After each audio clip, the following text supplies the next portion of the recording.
পটল বাটা, খুব সাধারণ যদিও, তবুও আপনাদের সাথে শেয়ার করছি।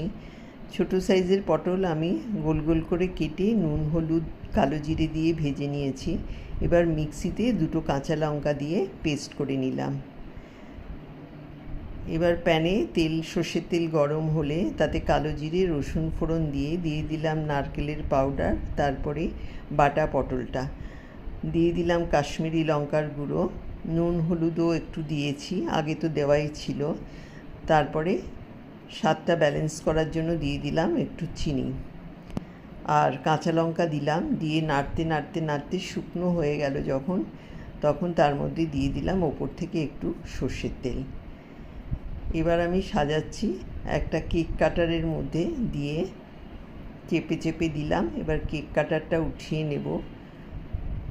3-4টে পটল ভাজা রেখে দিয়েছিলাম, ওগুলো সাজিয়ে দিলাম কাঁচা লঙ্কা দিয়ে, তারপরে ফর্ক দিয়ে একটু দাগ দিয়ে দিলাম।